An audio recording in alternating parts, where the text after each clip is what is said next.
নমস্কার আমার প্রিয় ফ্যামিলি, কেমন আছো তোমরা সকলেই? আশা করছি অনেক ভালো, অনেক সুস্থ। সকলকে সুপ্রভাত জানিয়ে রানাঘাটের ছোট্ট একটা গ্রাম থেকে আমি দীপিকা আবারও একটা নতুন ব্লগে তোমাদের অনেক ওয়েলকাম, অনেক ভালোবাসা জানাচ্ছি। আশা করছি ভিডিওটা তোমাদের একটু হলেও ভালো লাগবে। আর যদি তোমাদের ভিডিওটা একটুও ভালো লাগে তাহলে প্লিজ একটা লাইক করে দিও, একটা কমেন্ট করো, কারণ একটা লাইক আর একটা কমেন্ট পারে তোমাদের মতো মিষ্টি মিষ্টি বন্ধুদের কাছে আমার ভিডিওটা পৌঁছে দিতে। আর যদি আর একটু বেশি ভালো লাগে তাহলে একটু শেয়ার করে দিও। প্রতিদিনের মতো আজকেও সকালবেলা ঘুম থেকে উঠে গেছি, কিন্তু জানো তো বন্ধুরা, দুদিন ধরে না খুব শীত পড়ছে। আর যেমন শীত তেমনি কুয়াশা, একটু রৌদ্রের দেখা নেই। আর সেই সঙ্গে একটু একটু করে ঠান্ডা হাওয়া বইছে। আর এই ঠান্ডা হাওয়ার জন্য না শীতটা যেন আরেকটু বেশি লাগছে। তবে ওই যে অভ্যাস ঠিক, কিন্তু ওই 5টা 15 20 এরকম বাজলেই কিন্তু ঘুমটা ভেঙে যায়। তবে সেই টাইমে আর শুয়ে থাকতে ইচ্ছা করে না, মাঝে মাঝে মনে হয় ঠান্ডার জন্য শুয়ে থাকি। তবে ওই একটা বাতিক যে যদি এখন শুয়ে থাকি তাহলে কিন্তু ঘুম থেকে উঠে কাজকর্মগুলো সারতে অনেকটা দেরি হয়ে যাবে, সেই কারণে কিন্তু ঠিক একই টাইমে কিন্তু ঘুম থেকে আমি উঠে পড়ি। যাই হোক, আজকে ঘুম থেকে উঠে পড়েছি, উঠে কিন্তু মুখ টুক ধুয়ে একদম ফ্রেশ হয়ে নিয়েছি। তারপর দেখো বাসি কাপড়টাও চেঞ্জ করে নিয়ে উঠোনটা ঝাঁট দিয়ে নিলাম। ওদিকে কিন্তু গোপাল সোনাকেও ঘুম থেকে তুলে দিয়েছি। আর কালকে যে ভেজা জামা কাপড়গুলো সেগুলো কিন্তু একদমই শুকায়নি, আর মনে হচ্ছে না আজকেও শুকাবে। যাই হোক, তবুও এখানে মেলে দিলাম। আর ওই পাশের বাড়ি দিদি ভাইদের যেই ছাদে আমি জামা কাপড় মেলছি বেশ কিছুদিন ধরে, ওদের ছাদেও কিন্তু অনেকগুলো জামা কাপড় মেলে দিয়ে এসেছি। আর এখন দেখো দাঁতটাকেও ব্রাশ করে নেব। আর ওই যে বললাম রোদের দেখা একদমই নেই, ঠান্ডাটাও বেশ লাগছে। তবে একটা সমস্যা কি জানো তো, আমি না চাদর সোয়েটার পরে বেশিক্ষণ কাজকর্ম করতে পারি না, তাই সোয়েটারটা পরি না, চাদরটা পরি। এদিকে কিন্তু ঠান্ডাও লাগে, আর পাটা যেন খুবই বরফের মতো ঠান্ডা হয়ে আসছে, হাত আর পা। কারণ আমাদের মতো গৃহবধূদের দেখবে সারাদিনের কাজটাই জল ঘাটার কাজ। ওই সবাই কিন্তু পরিবারের সবাই যদি লেপের তলায় হাত পা গুটিয়ে বসে থাকতে পারে, আমাদের মতো গৃহবধূরা কিন্তু কখনোই পারে না। তো আমাদের কিন্তু সেই কপালটা নেই যে আমরা ওই জল ঘাটা বাদ দিয়ে লেপের তলায় হাত পা ঢুকিয়ে বসে থাকবো। তাই আমাদের কিন্তু হাত আর পাটা ভীষণ পরিমাণে ঠান্ডা হয়ে থাকে। আর আগে জানো তো, আমার বেশ কয়েক বছর আগেও এতটা ঠান্ডা লাগতো না, তবে 2 বছর ধরে কিন্তু বেশ শীতও লাগে আমার। আর এখন দেখো ব্রাশটা করে নিচ্ছি, আর অনেকটাই সকাল, বুঝতেই পারছো সবাই কিন্তু মর্নিং ওয়াক করছে, সবার মুখে কিন্তু হাতে মুখে ব্রাশ, সবার বুঝতে পারছো এখন কতটা সকাল। আর যেহেতু আমরা গ্রামে থাকি, আমাদের কিন্তু এদিকে সবাই কিন্তু খুব সকালেই ঘুম থেকে উঠে পড়ে, মানে 7টা 7:30 এরকম কিন্তু রেয়ার, খুব কম মানুষ আছে যারা এত দেরি করে ঘুম থেকে ওঠে। আমাদের এখানে কিন্তু ওই 6টার আগেই সবাই পুরো ঘুম থেকে ওঠা সবার কমপ্লিট হয়ে যায়। আর দেখো দাঁতটা ব্রাশ করতে করতে এদিকে মাছওয়ালা কাকু চলে এসেছে। আর আমরা কিন্তু এই মাছওয়ালা কাকুর থেকে বেশিরভাগ টাইমটা মাছ নিয়ে থাকি। বাজারে বিশেষ তেমন যাওয়া হয় না, খুব কম, অনেকদিন বাদে বাদে, কারণ বাড়ির ওপরে সবজি মাছ সব কিছুই কিন্তু আসে। ওই যখন ধরো অনেক বড় একটা অনুষ্ঠান বা বাড়িতে লোকজন আসলো, তখনই কিন্তু বেশিরভাগ ওই বাজারে যাওয়া হয়। আর তাছাড়া কিন্তু এরকম বাড়ির পরের থেকে মাছ সবজি এগুলো নেওয়া হয়। সকালবেলা কারেন্টটা চলে গেছে, সকালে একদম যখন 7টা বাজে তখন কারেন্ট চলে গেছে। আর সেই কারেন্ট কিন্তু এসেছে 12টারও পরে। দেখো এখন মিস্ত্রি দাদারা চলে এসেছে, কারেন্টও নেই, তো এদের একটু চা বানিয়ে দিলাম। আর এই যে আমার জন্য একটু জিরা মেথির জল, যেটা রাত্রেবেলা ভিজিয়ে রেখেছিলাম, এখন একটু উষ্ণ গরম করে এটাকে আমি খেয়ে নেব। আর তারপরে কিন্তু ওই বললাম না কারেন্টটা চলে গেছে, তো অফ ক্যামেরাতেই রান্না বান্না সমস্তটাই কিন্তু আমি কমপ্লিট করে নিয়েছি। কারেন্টটা চলে গেছে কিন্তু ঘড়ির কাঁটা তো থেমে নেই, সময় মতো সবার খিদে পেয়ে যাবে, তো এই কারণে অফ ক্যামেরাতেই আমি রান্না বান্না সমস্তটা কমপ্লিট করে নিয়েছি। এখন দেখো রান্নাঘরটা পরিষ্কার করার পাল্লা। ওই এদিককার কাউন্টার টপটা মুছে নিয়ে পরিষ্কার করে বাসনপত্রগুলো মেজে নিয়েছি। এখন এক এক করে কিন্তু বাসনপত্রগুলো সব ধুয়ে নেব। কথায় আছে না যে ব্যাঙের আবার সর্দি কাশি, ব্যাঙের আবার কখনো সর্দি কাশি লাগে নাকি? তার বর্ষাকালও যেমন গরমকালও তেমন, আমাদের গৃহবধূদেরও কিন্তু ঠিক একই রকম। আমাদের বর্ষাকালও যেমন, শীতকালও তেমন, গরমকালও তেমন। এই যে দেখেছো সবাই কিন্তু খেয়ে দিয়ে যে যার মতো হয়তো আগুন তাপাচ্ছে, বা রাস্তায় গিয়ে একটু বসে আছে, বা মোজা টোজা পরে হয়তো পকেটে হাত দিয়ে ঘুরে বেড়াচ্ছে। কিন্তু আমাদের দেখো সেই কিন্তু জল ঘাটতে হচ্ছে। কিন্তু দিন শেষে আমাদের একটা কথাই শুনতে হয় যে কী কাজ করো। আসলে এরকম কথাবার্তাগুলো শুনতে শুনতে না আমাদের মনে হয় ঘরের বউদের একটু অভ্যস্ত হয়ে গেছি আমরা। তো যাই হোক, এখন বাসনপত্রগুলো মেজে নিচ্ছি। আসলে সব দিক থেকে বিচার করতে গেলে সংসারটা কিন্তু আমাদের এই গৃহবধূদের ওপরই নির্ভর করে। যেহেতু আমাদের কোনো হেল্পিং হ্যান্ডও নেই, আমাদের সংসারের সমস্ত কাজ আমাদের নিজেদের হাতেই করতে হয়, সেহেতু আর অত শত ভেবে লাভ নেই। কারণ এখন ফেলে রাখলেও আমাকে কাজটা করতে হবে, আর সঙ্গে সঙ্গে করলেও কিন্তু আমাকেই কাজটা করতে হবে। তো এই কারণে আর অত শত কিছু ভাবি না। আর আসলে সবথেকে বড় কথা হলো, দিন আনা দিন খাওয়া পরিবারের বউ আমরা। তো মধ্যবিত্ত পরিবারের বউ হয়ে এইভাবে বুদ্ধি করে বা পরিশ্রম করে ধৈর্য ধরেই কিন্তু সংসারটাকে চালাই বলে আজকে সংসারে যতটুকুই আছে আর যতটুকুই বিদ্যমান ততটুকুই কিন্তু করতে পেরেছি।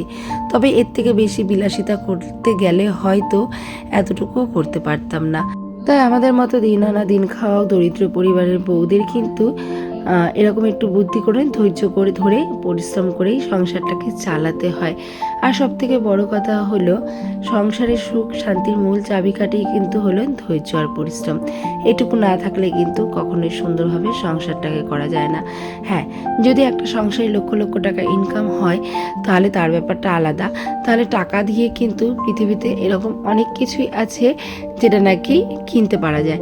যেমন যদি টাকা থাকে তাহলে একটা হয়তো মানে হেল্পিং হ্যান্ডও রাখা যেত, যেটা রাখলে আমাদের হয়তো খাটনিটা অনেকটাই কমে যেত। তবে আমার যেটা মনে হয়, নিজের সংসারের কাজ নিজে হাতে করতে পারলেই যেন বেশি ভালো লাগে। আর নিজের সংসারের কাজটা কখনোই অন্যের উপর নির্ভর করে হয় না। যার যতই হেল্পিং হ্যান্ড থাকুক না কেন, নিজের সংসারের কাজটা কিন্তু দেখবে নিজেকেও অনেকটাই করতে হয়। তো সেক্ষেত্রে আমার দিক থেকে আমি এই ঠিক আছি, একটু পরিশ্রম আর একটু ধৈর্য ধরে কিন্তু আজকে সংসারটাকে এই জায়গায় এনেছি। তো যাই হোক, তোমাদের সঙ্গে গল্পে গল্পে দেখো রান্নাঘরের পরিষ্কারের কাজটা অনেকটাই এগিয়ে নিয়েছি। ওদিকে গ্যাসটাকেও ভালো করে মুছে দিয়েছি, টপ কাউন্টারটাকে মুছে এই যে ওয়াশ বেসিনটা এটাকেও ভালো করে ধুয়ে দিলাম। আসলে সিমেন্ট বালির কাজ হচ্ছে সেই দুর্গাপূজার পরের থেকে, টানা 2 থেকে আড়াই মাস হয়ে গেল কাজ চলছে। তো সিমেন্ট বালিতে না সব কিছু একটু ঘোলাটে ঘোলাটে টাইপের হয়ে গেছে। তবুও চেষ্টা করি রান্নাঘরটাকে অন্তত পরিষ্কার পরিচ্ছন্ন রাখার। তার কারণ খাবার দাবারের জিনিসপত্র তো এখানেই থাকে, আর সব কিছু ভালো লাগে। খাবার দাবারের জিনিসপত্র কিন্তু নোংরা একদম মানা যায় না। তো দেখো, গল্পে গল্পে রান্নাঘরের সমস্ত কাজকর্ম হয়ে রান্নাঘরটাকে বেশ পরিষ্কার করে একটু গুছিয়ে নিলাম। আর পুরো বাড়িটার মধ্যে কিন্তু এই রান্নাঘরটাই একমাত্র এখন একটু পরিষ্কার রাখতে পারছি। তাছাড়া তোমরা তো প্রত্যেকটা ঘরের পরিস্থিতি দেখতেই পাচ্ছ। তোমাদের সঙ্গে এই কারণে ঘরের কাজকর্মগুলোও কিন্তু আমি কিছুতেই শেয়ার করে উঠতে পারছি না। আর আজকে বলেছিলাম যে কারেন্ট ছিল না, তো অফ ক্যামেরাতে মানে রান্নাবান্নাগুলো সব করে নিয়েছিলাম। দেখো, এখানে করেছিলাম ডাল, ভেতর শাক, ওখানে করেছিলাম একটা জ্যান্ত মাছ ফুলকপি আলু দিয়ে ঝোল, আর সেই সঙ্গে করেছিলাম এই যে খোকা ইলিশ রাখা হয়েছিল, মানে ছোট ছোট যে খোকা ইলিশ, অনেকে চন্দনা ইলিশ বলে। তো ওই মাছই সর্ষে বাটা দিয়ে রান্না করা হয়েছিল। তো সকালে সবার খাওয়া দাওয়া হয়ে গেছে, তারপরে দুপুরবেলা হয়ে গেছিলো, আমিও দুপুরবেলা ভাত খেয়ে নিয়েছিলাম। আর এখন দেখো একটু টক দই নিয়ে নিচ্ছি। কালকে অন্বেষা বাজারে গেছিলো, তো টক দইয়ের প্যাকেটটা এনেছিল, কালকে একটু খেয়েছিলাম, আর ও একটু চিকেন রান্না করেছিল। আর যতটা আছে মোটামুটি আরও 2 দিন হয়ে যাবে। তো আজকে একটু খাবো আর কালকে একটু খাবো। আর আজকে বাইরের দিকে তাকিয়ে দেখলাম কি যে বেশ একটু রোদ্দুরও উঠেছে। সারাদিন তো কুয়াশাতে কিছুই দেখা যাচ্ছিল না, আর মনে হচ্ছিল তো যে আজকে একদমই রোদের সন্ধান মিলবে না। আর সব থেকে বড় কথা হাওয়ার জন্য তো বাইরেই বেরোতে পারছিলাম না। তো দেখলাম একটু রোদ্দুর উঠেছে, তাই ওই যে পাশের বাড়ির দিদিভাইদের যে ছাদে জামা কাপড়গুলো আমি সকালে মেলে দিয়ে এসেছিলাম, সেগুলো একটু দেখতে এসেছি যে এগুলো শুকিয়েছে কিনা। আর একটুখানি রোদের আভাস দেখে যে অন্বেষা তারপরে বাবুর সোয়েটারগুলো একটু নোংরা নোংরা হয়েছিল, তো সেই কারণে সোয়েটারগুলো একটু ভিজিয়ে নিয়েছি। আর সেগুলো না কেচেও নিয়েছি, আমি কেচে এখন একবারে ছাদে চলে এসেছি।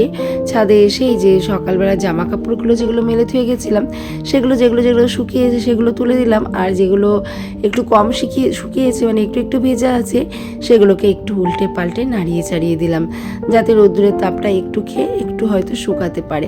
কারণ 2 দিন হয়ে গেল কোনো জামা কাপড়ই কিন্তু আমাদের শুকাচ্ছে না। তো এই কারণেই এই উল্টে পাল্টে একটু দিলাম।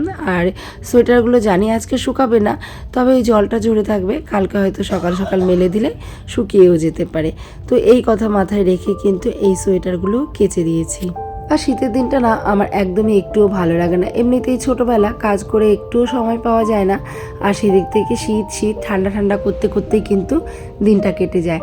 আর শীতের দিন যদিও বা ভালো লাগে, যদি রোদ্দুর ওঠে তবুও ভালো লাগে, কিন্তু যেদিন রোদ্দুর না ওঠে একদমই কুয়াশায় অন্ধকার করে থাকে সেদিন তো একদমই ভালো লাগে না। আর সেই সঙ্গে শীতকালে যদি বৃষ্টি নামে তাহলে তো আর একটুও ভালো লাগে না, সেদিন তো কোনো কাজই করতে ইচ্ছা করে না। কিন্তু আমরা যদি কাজ না করি তাহলে তো হবে না, সে আমাদের তো কাজ করতেই হবে, কিন্তু একদম ভালোই লাগে না। আর গরমের দিন হলে তাও বা একটু নড়ে চড়ে কাজ করা যায়, খুব গরম পড়লেও একটুখানি ঠান্ডা জল খেয়ে বা একটু পাখার তলায় বসলে কিন্তু আবারও ফুল এনার্জি নিয়ে সমস্ত কাজ করা যায়। তবে কিছু করার নেই, ঋতু পরিবর্তন তো হবেই। আর সব থেকে বড় কথা, শীতের দিনে শীত, গরমের দিনে গরম, বর্ষার দিনে বর্ষা, এগুলোই তো নিয়ম না, প্রকৃতির নিয়ম কিন্তু এগুলো। আর এখন কিন্তু ওই শীতের দিনে জাঁকিয়ে শীতটা পড়ে না বলেই এত শরীর খারাপের প্রবণতাটাও বেড়ে যায়। আসলে কখন যে কোন ঋতু আমরা এখন ঠিকঠাক করে বুঝতেও পারি না। ওই মাসে যে বছরে যে 6টা ঋতু 2 মাস করে হয় সেটা কিন্তু হয় না, তার কারণ বছরে এখন দেখা যাচ্ছে 10 মাসই গরম থাকছে আর ওই 2 মাস ঠান্ডা, আর তার সঙ্গে হয়তো ছিটে ফোটা একটু বৃষ্টি বা কখনো সখনো একটু জোরে বৃষ্টি, এই। তবে কখন যে কোন ঋতু আসে কোন ঋতু যায় আমরা কিন্তু বুঝতেই পারি না। তো যাই হোক, এখন একটু একটু রোদ্দুর দেখে জামা কাপড়গুলো মেলে দিলাম, আর তারপরে কিন্তু বালতিটাও এখানে রেখে যাব। তার কারণ হচ্ছে আবার যখন আমি জামা কাপড়গুলো তুলতে আসবো, জানি শুকাবে না, তো বালতির মধ্যে জড়ো করে রেখে যদি ওদের সিঁড়ির এক সাইডে রেখে যাই, সকালবেলা উঠে কিন্তু আবারও মেলতে চলে আসতে পারবো। এদিকে তো আমার হাত পা বরফ হয়ে একটুও শরীরটা চলছে না, ভালো লাগছে না। ভাবলাম যে একটুখানি হাত পা গুটিয়ে এক জায়গায় বসবো, তার মাঝখানে অনেকগুলো সুতোও ঘুরিয়েছি, শরীরটা আর ভালোও লাগছে না। এদিকে দেখছি মিস্ত্রি দাদাদের যাওয়ার টাইম হয়ে গেছে, তো ওদের জন্য আবারও ওই যে 4 কাপ চা করলাম। 3টে মিস্ত্রি এসেছে, তো 3জনকে 3 কাপ চা, তোমার দাদা ভাইয়ের চা আর বিস্কিট দিয়ে চা দিয়ে কিন্তু দিয়ে দিলাম। তবে একটা মজার কথা কি জানো, এই যে বিস্কিটগুলো দিচ্ছি না, মেরি বিস্কিট বলো এই বিস্কিট বলো, মিস্ত্রি না একদম পছন্দ করে না, উনি শুধু বেকারির বিস্কুট খেতে যায়। তাই বেকারির বিস্কুট তো এখানে সবসময় পাওয়া যায় না, একটা দাদাভাই আসে সাইকেল নিয়ে, উনি সমস্ত বেকারির বিস্কুটগুলো কিন্তু নিয়ে আসে।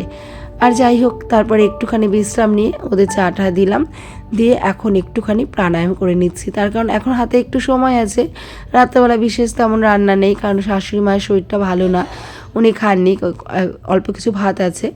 আর বাবুর আজকে পিকনিক আছে, ও পিকনিকেই খাওয়া দাওয়া করবে। তো তোমার দাদা ভাইয়ের আমি বেশ কয়েকটা রুটি বানালেই কিন্তু রাত্রে হয়ে যাবে। তাই হাতে যেহেতু একটু সময় আছে, অনেক দিন ধরে একটু প্রাণায়ামও করা হয় না, তো ভাবছি এখন বসে বসে একটু প্রাণায়ামটা করে নিই। তাই বেশি সময় নয়, একটুখানি ওই 15-20 মিনিট মতো কিন্তু আমি প্রাণায়ামটা করে নিয়েছিলাম। আর তারপরে দেখো এখন ভুরু প্লাগটাও একটুখানি প্র্যাকটিস করে নিচ্ছি।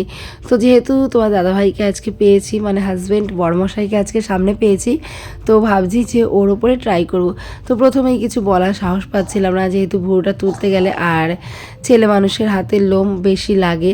তো প্রথমে ভুরুতে একটুখানি দেখছিলাম, তো দেখলাম হ্যাঁ পারছি। তারপরে ওর ভুরুটা যদি নষ্ট করে দিই তাহলে তো একদম বাজে লাগবে দেখতে, তো এই কারণে ওর ভুরুটা নষ্ট না করে ওকে বললাম যে হাতটা একটু এগিয়ে দাও, তো তোমার হাতে একটুখানি প্র্যাকটিস করি।